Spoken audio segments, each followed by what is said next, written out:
Good morning, Brew Daily Show. I'm Neal Freyman. And I'm Toby Howell. Today, from conspiracy theories to the color of the Gatorade shower, everything you need to know ahead of Super Bowl 59. Then a move over Walmart. A new company has laid claim to the title of highest revenue generating business in the world.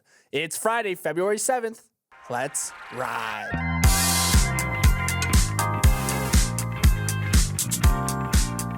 Good morning and happy Friday. Look, if you're spending an entire paycheck on a carton of eggs these days, you might as well prepare them to perfection. And scientists now say they've discovered the recipe to cook the best possible boiled egg.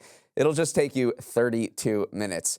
In a study published Thursday in the journal Communications Engineering, the scientists recommend putting eggs in a steamer basket, then transferring them between two bowls of water every 2 minutes, one boiling and the other set to 86 degrees Fahrenheit, lukewarm, until 32 minutes are up. That process, known as periodic cooking, yields a velvety yolk and a meaty but soft white. Toby, my deviled eggs for the Super Bowl party are about to blow people's minds. When I first heard about this study, I was like, 32 minutes, way too long. But then I thought a chalky yolk is one of the most tragic substances on earth. I would rather starve than eat a chalky yolk, so I am all in on this method. And I also happen to be a big fan of Gordon Ramsay's scrambled eggs cooking style, which also involves taking it on the heat, off the heat, back on the heat. So I've kind of already done this. If I'm willing to devote that much time to making scrambled eggs, why wouldn't I spend, half an hour doing this method? We have to try it. I will absolutely try it this weekend. It's been lofty, but that perfect texture, that velvety yolk, I think it's worth the extra time. Now, a word from our sponsor, Wise Business. Neal, fun fact, I grew 6 inches my junior year of high school. Good God, how many pairs of pants did you go through? So many, but that is part of growth. You gotta make changes. And if you're a business owner going through change, instead of just wearing longer pants, you have to upgrade your software and build out new systems. And if you grow internationally, that can be a real pain. That's why you need a business account that can grow alongside you. Wise helps you save money, time, and stress on making payments and getting paid internationally. It's trusted by over 600,000 businesses, big, small, and everything in between. 6 inches, Toby, really? My poor knees, man. Needed Wise for growing pains. For international payments that grow alongside you, visit wise.com/business. That's wise.com/business. Like a river overtaking the dam that once controlled its flow, Amazon is almost certainly set to bring in more revenue than its rival Walmart this past quarter for the first time ever. For a decade, Walmart has reigned as the world's biggest company by revenue, but analysts project Wally World will announce sales of $180 billion when it reports earnings later this month, while Amazon announced yesterday that it had brought in $187 billion in revenue in the fourth quarter. This was a long time coming. Amazon had been growing at a 12% clip year over year, while Walmart's revenue growth was just 6%. As the two have duked it out for the title of biggest retailer in the world, they have also grown more similar. Amazon has invested heavily in groceries, while Walmart has dipped its toe in a Prime-like membership service, built out a robust e-commerce operation, and experimented with advertisement revenue. But Amazon still has an ace in the hole in the form of its cloud business, Amazon Web Services. AWS revenue has more than doubled since 2020 and now accounts for 17% of its total sales. Neal, despite reaching that $187 billion in quarterly sales to take it above its rival, Amazon did issue disappointing revenue forecasts, which caused its stock to slip, but isn't too much cause for alarm. No, Amazon and Walmart, this is certainly one of the most interesting rivalries in business. If you look at Amazon's ace in the hole, as you said, it is Amazon Web Services. Walmart has nothing like it. This is a $100 billion business for Amazon, and it's growing double digits every single quarter. Last quarter, it grew 19%.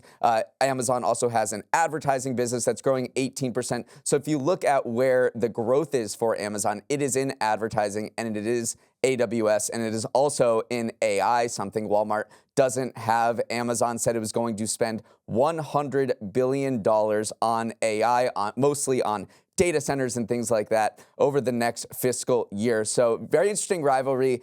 Amazon has a few more cards to play, especially in the tech area, and that's why its market cap is so much bigger than Walmart's. Walmart is mostly a pure play retailer still, and its market cap, despite a very good year last year on the stock market, is still around $800 billion. Amazon has zoomed past $2 trillion. It's interesting because, Walmart gets the bulk of its sales from selling stuff, and it's building up these side businesses like advertising, digital sales, etc. Whereas Amazon is competing in the retail sector just to, competing on speed of delivery and competing on price. And then all their profit comes from these web-based businesses, things like AWS. So it is interesting to see how they are both in the same arena, but like one just has this extra web-based thing that really takes it to the next level. Let's talk about Amazon's AI investment, because they kind of shocked investors yesterday when they reported earnings, saying that they do plan on spending $100 billion on AI, which is bigger than any other of its big tech peers. And it makes you a little cautious if you're an investor, because we just went through that whole DeepSeek debacle where this Chinese AI company proved that you could train these models for a lot less. So then when you hear we're going to spend $100 billion on AI, we're like, wait a second, I thought you would spend a little bit less because it's more efficient, so we don't have to spend as much money. But that being said, Andy Jassy was like, listen, we see this big outlay as a good sign for AWS. We wouldn't do it if we didn't think that it would lead to more revenue generation. You got to spend money to make money, even at the highest echelons of, corporate America. So he still feels pretty confident that this is the right investment to make. Yeah, and that was the common theme across big tech earnings. Amazon was the last big tech company of the Magnificent Seven outside of NVIDIA to report earnings over the past 2 weeks, and they sounded a very similar tone. Microsoft, Alphabet, Amazon, and Meta, they all said we are going to spend not only the same on CapEx for AI, we're going to spend even more. Their combined capital expenditure forecasts are totaling $320 billion. That's up from $246 billion in 2024, and that's up from $150 billion in 2023. They all said the same thing. We're going to continue to spend, never mind DeepSeek. So that DeepSeek revelation has not changed plans whatsoever, and we have NVIDIA coming up in the next few weeks, and we'll see what they say. The blizzard of news keeps raging from Washington, D.C., and we're here to shovel it all up for you. First, that deadline for federal workers to take deferred resignations has been extended past yesterday's midnight cutoff by a federal judge who ordered a hearing on Monday to determine whether he'll block it indefinitely while litigation proceeds. That litigation came from the American Federation of Government Employees and other unions, who in lawsuits allege that what the government was doing, offering employees the opportunity to resign while still being paid for 8 months, was illegal. Bloomberg reported that about 50,000 people have so far taken the deal, which is about 2.5% of the federal workforce. The Trump administration was targeting 5 to 10% of workers to opt in. Toby, the fate of federal workers now shifts to the courts, but they remain in a state of limbo. Yeah, definitely a state of limbo. The administration is looking at this pause in a different light. They don't see it as a pause. They're saying, actually, what a great way to increase the number of resignations. So it is increasing that, time people can reply to that fork in the road email and say, I do want to, take this deferred payment. That being said, we still don't know if it will be legal. There's a lot of challenges that we've covered on the show already about the fact that Congress has not passed a budget for funding beyond mid-March. So how can you guarantee that you will pay these employees beyond that date? So again, we have reached sort of a Trumpian limbo space where he issues an order, some court pushes back against it, and it leaves you in the lurch for, a period of time. We're in that period of time right now. Right, but the thing is, they might not wait for these people to take resignations before issuing sweeping layoffs. Reports out yesterday indicated that the Trump administration was preparing an order that would cut thousands of health workers. USAID also is reportedly going to be essentially gutted from more than 10,000 employees worldwide to about 290. And we already have reports of small businesses and contractors laying off workers across the economy. And of course, that is in focus because we have the jobs report coming out in 2.5 hours at 8:30 a.m. Eastern. That won't show all of the chaos that's been enveloping Washington and federal workers and everyone, all the 7.5 million employees across the country connected to the federal government. But it'll be, it'll be a very important jobs report. And then the next one for February will be even more important.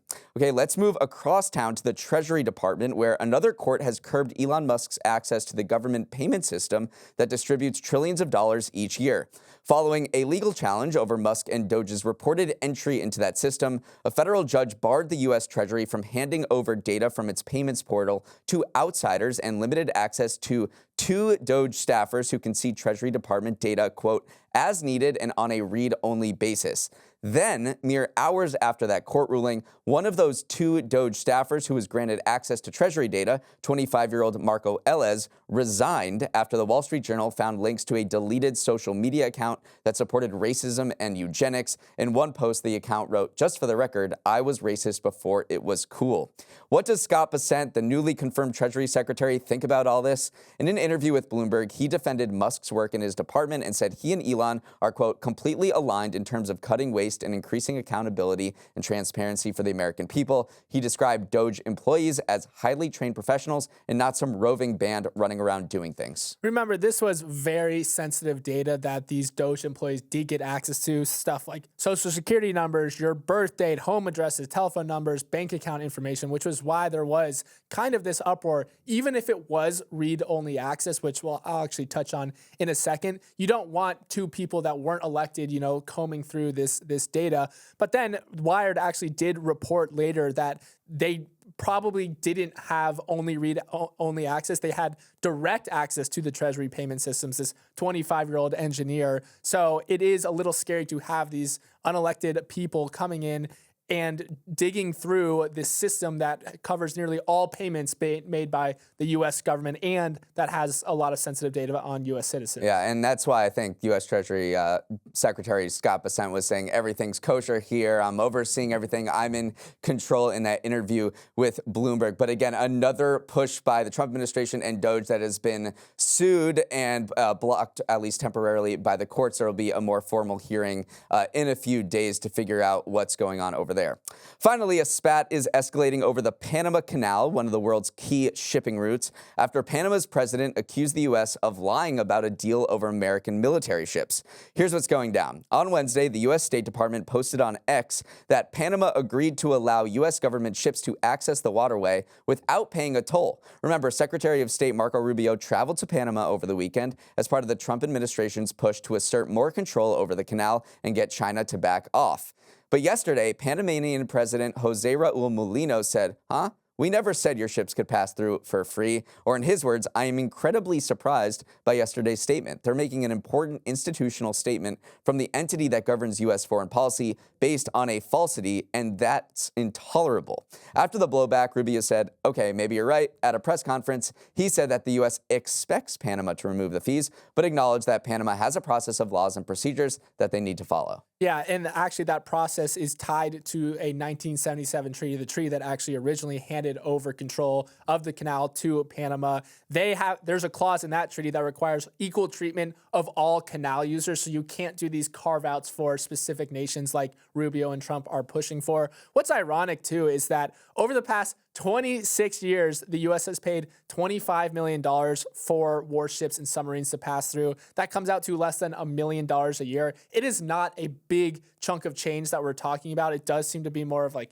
a symbolic victory that Trump and Rubio are pushing for, because it just really isn't. I mean, look at the percent of the total ships that pass through each year, 0.5% are U.S. Navy vessels. So it just doesn't affect that many things, which is why it's interesting that kind of this administration is making such a big deal out of, trying to get free passage for these ships. Up next, Stock of the Week, Dog of the Week time. It is Stock of the Week, Dog of the Week time, where Neal and I pick one stock that had a perfect sleep score and one stock that stayed up all night scrolling Instagram Reels. Neal, I won the pre-show game of Ruin a Movie by changing one letter in the title. So I am up first. And my stock of the week is Workday, which saw its share price jump after it announced it was laying off 8.5% of its 20,000 plus employee workforce. Workday is a workforce management software that you'd ironically probably use to figure out if you wanted to lay off employees at your own business. But the reason investors view its restructuring so positively is because its purpose is to increase its focus on AI investments.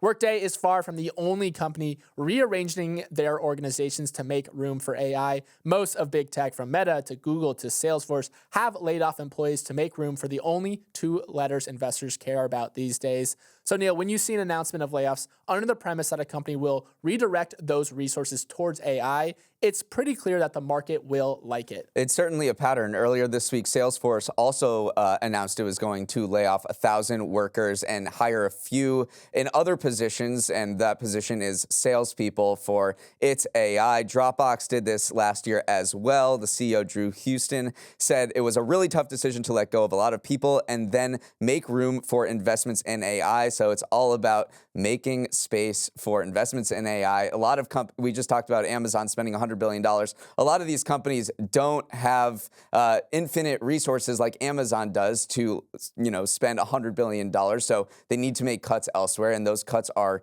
human workers. The fears that many had about AI replacing human work and leading to a lower reduction in the amount of humans that need to work at these tech companies appears to be coming true in 2025. Yeah, Klarna is another big name that has cut a lot of employees to, make space and replace them with AI. They say they've saved $10 million annually for using AI for its marketing needs. And then very ironically, Klarna also drastically reduced their usage of software platforms like Salesforce and Workday and replaced them with AI. So it's not just humans. It also is, the other software stack that usually are used to run, these big organizations. So it is cuts all the way down, and it is interesting to see how these layoffs are just met so positively by the market. Whenever you say those magic words, it's like we are cutting costs in this area, putting it towards this area being AI instead. The market usually tends to like that.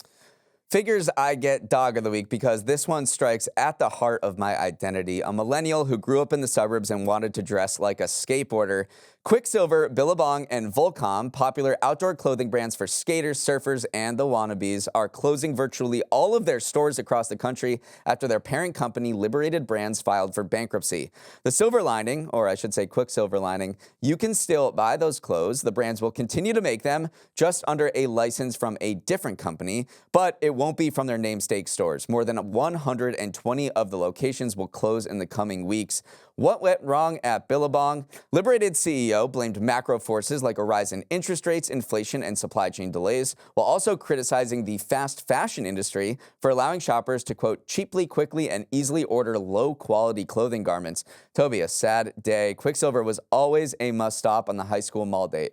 It absolutely was. It is kind of the end of an era, too. So you can blame a lot of things. Obviously, you can blame interest rates, inflation, supply chain delays. Those are all very valid. But the last thing that its CEO said was shifting consumer preferences, which I think you cannot ignore either. I really think that these brands kind of rode the wave of, the board short era, the, skateboard era. But now if you go to the beach, for instance, you're seeing a lot of thigh out there. 5-inch inseams. I haven't seen an inseam longer than 5 inches in a long time. So I really think the thighs killed Billabong, killed Quicksilver, killed Volcom, these brands that kind of rose a very specific aesthetic to prominence.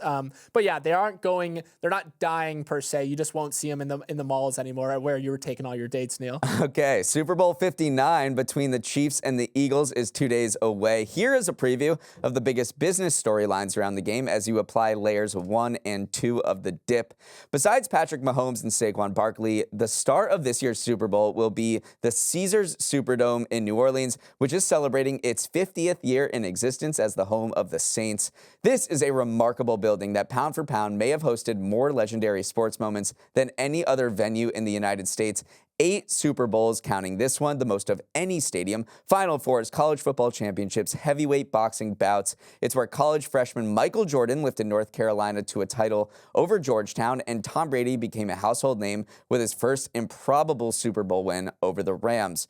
But time has run its course, and New Orleans may be ceding its crown as the top host for championships to Las Vegas, which hosted last year's Super Bowl and has emerged as the new epicenter for live sports events. So in a way, this Super Bowl feels like both a celebration of the Superdome, an absolute space-age icon, but also a retirement party from heavy hosting duties. It's the 5th oldest home field in the NFL and the last remaining of its kind. It is iconic, though, and it is sad because it is aging, and it recently underwent a big renovation to try to modernize it. But, New Orleans is one of the smallest cities that has an NFL team in the country. It's always punched above its weight when it comes to hosting events because the city is a very fun backdrop for, things like a Super Bowl. That being said, it just might be over. It's just over its head at this point because these events are so big now. Vegas looks like it's a better place to, take that mantle because it's got more hotel rooms. It's more of a walkable city. It's got multiple things within a certain radius as well. So New Orleans was, kind of the de facto party hosting destination. Now it looks like maybe that time is coming to an end. Yeah, after the last year's Super Bowl, Roger Goodell was like, you can bet we're coming back to Las Vegas. But the Superdome is a very important part of New Orleans and New Orleans history. It's called, quote, the city's living room because it doesn't just host Saints games, but it hosts conventions, weddings, proms, hundreds of other events. It had the RNC when Pope John Paul II came. He was at the Superdome. And then, of course, you can't talk about the Superdome without its role in Hurricane Katrina. After that hurricane, wiped out parts of the city, it served as a refuge for thousands of people. And perhaps the most iconic moment in the Superdome history was the first Saints game after Katrina when there was a blocked punt and the Saints romped at home, and just this feeling of celebration and coming together for that city just still gives me goosebumps. Another storyline heading into the big game is a switch-up happening in the end zone. As Saquon pounds in his 5th touchdown of the game, you might notice that the NFL has switched out its on-field slogan, "End Racism," for "Choose Love" instead.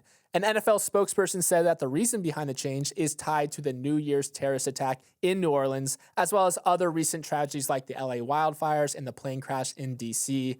However, NFL Commissioner Roger Goodell did recently reaffirm the league's commitment to DEI in his annual Super Bowl address, including policies like the Rooney Rule, which require teams to interview minority candidates for coaching and executive positions.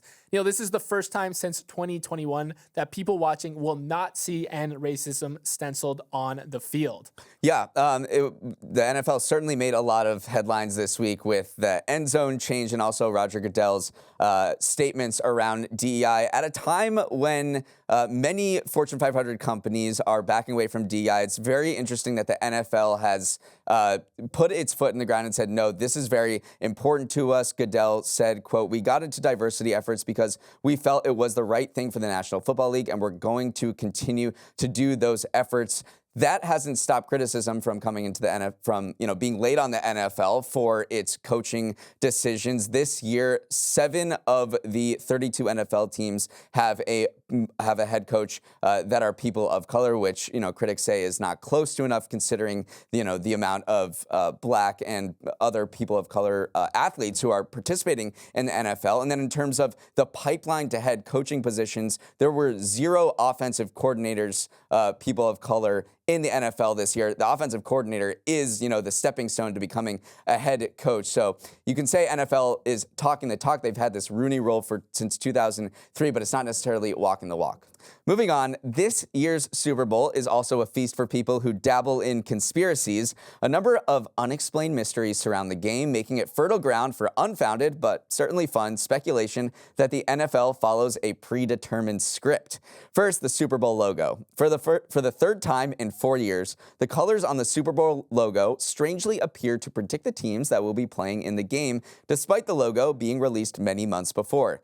The 2025 Super Bowl logo, which was revealed last February, has red and green colors mirroring the Chiefs and the Eagles colors. This theory started back in 2022 when the logo included orange and yellow, matching the Bengals and Rams who matched up in that Super Bowl. The next year, it was red and green for the Eagles and Chiefs, and now it is again for their rematch. The other conspiracy is a little more serious, and it suggests that the NFL and its refs are in the bag for the Chiefs, rigging the league so that they can win 3 championships in a row. And of course, there's some Taylor Swift voodoo thrown in since she's dating Chiefs tight end Travis Kelce. People noted how she may have sprinkled fairy dust on the Superdome when she played Eras Tour shows there last year, manifesting her boyfriend to be competing in the game months later. Toby, you buying any of these? I believe them all, especially the fairy dust sprinkling. I do want to talk about the Chiefs and the fact that, the refs had to come out and say, the league had to come out and say, no, the refs are not colluding. One thing that they pointed to is that there are 17 officiating crews across consisting of 138 officials that refereed Chiefs games, and the league was like, do you really think they're all colluding to assist one team?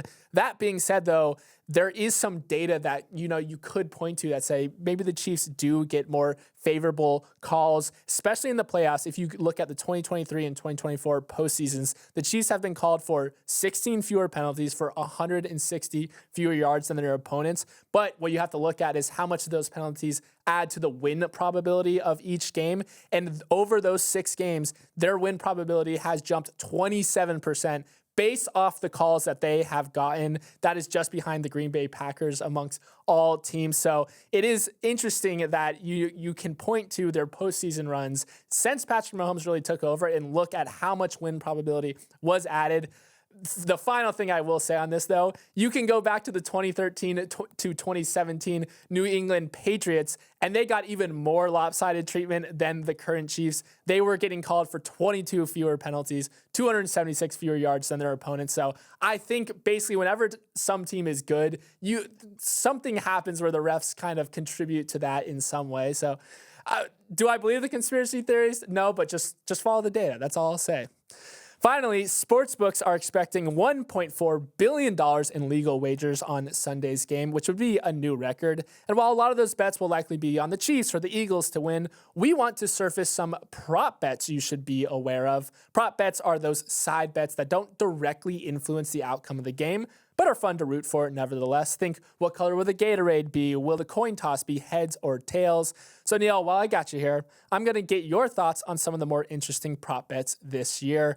Up first, will the national anthem be longer or shorter than 120 seconds? Some background, it is being performed this year by Jon Batiste, a soul, jazz, musical genius. Are you taking the over or the under? I'm going over because Jon Batiste is probably going to bring out his piano, and I watched the tape.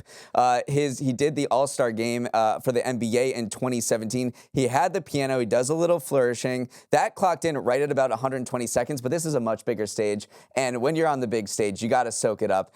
And there has been a trend of longer national anthems. 7 of the last 11 performances have been 120 seconds or more. So I think it's not going to come in that much over 120.5 at the over-under, but I'm still going over because Jon Batiste, he's gonna tickle the keys. It's gonna be great. I love that pick. Unfortunately, I was gonna pick everything opposite than you, but I do think Jon Batiste is gonna put on a show. All right. Up next, what color will Tom Brady's tie be? Remember, Tom is announcing the big game for the first time. He's in the booth instead of on the field. Here are the options. Blue is the favorite at plus 175, and then in descending order of how likely, you have gray, no tie, red, black, green, pink, and then yellow at plus 1,200. What's your pick here, Neal? I think blue is the way to go. Remember, this is the $375 million question because Tom Brady was signed to that massive deal. This is his coming out party as a broadcaster. He has a minority ownership in the Raiders, which he certainly doesn't want to draw attention to. So you can basically eliminate gray and silver. No tie, no. This is the Super Bowl. Red is also eliminated with green as well because you don't want to see like you're a homer for the Chiefs or the Eagles. So I'm going blue. I think it's going to be either blue or black. I think, yeah, that's why you got to go black because there's so much better value there. Because blue and black, they're very similar, but black is plus 1,200 while blue is only plus 175. I'm chasing that extra value. All right, up next, what song will Kendrick Lamar perform first at the Super Bowl? He is the halftime performer. People are very excited. Some of the favorites are Humble is the overwhelming favorite at -155. And then you have Not Like Us, the summer anthem that was a diss track to Drake. Squabble Up, and then Swimming Pools Drank. Any names standing out to you there, Neal? I'm going chalk with Humble as well. I'm boring. Sorry. That's what I think is going to happen. I'm sorry. And then the last song I think certainly will be Not Like Us. Maybe the more interesting bet is how many Drake diss tracks will be on there. At least 2 is -420. So the betting, Las Vegas certainly thinks that there will be at least 2 Drake diss tracks. So pour one out for Drake. That's a lot. It's gonna be hard for him. Yeah, that's a lot of eyeballs looking at your diss tracks. Okay, I mentioned this one in the intro, but what color will the Gatorade be? Neal, you went very deep on this. The last 2 Super Bowls have been purple. Do you think purple three-peats? Yeah, it's very interesting. I did not know that purple was the last 2. That's what the Chiefs also won the last 2, so I guess they've opted for purple. What I'm going to go with is clear.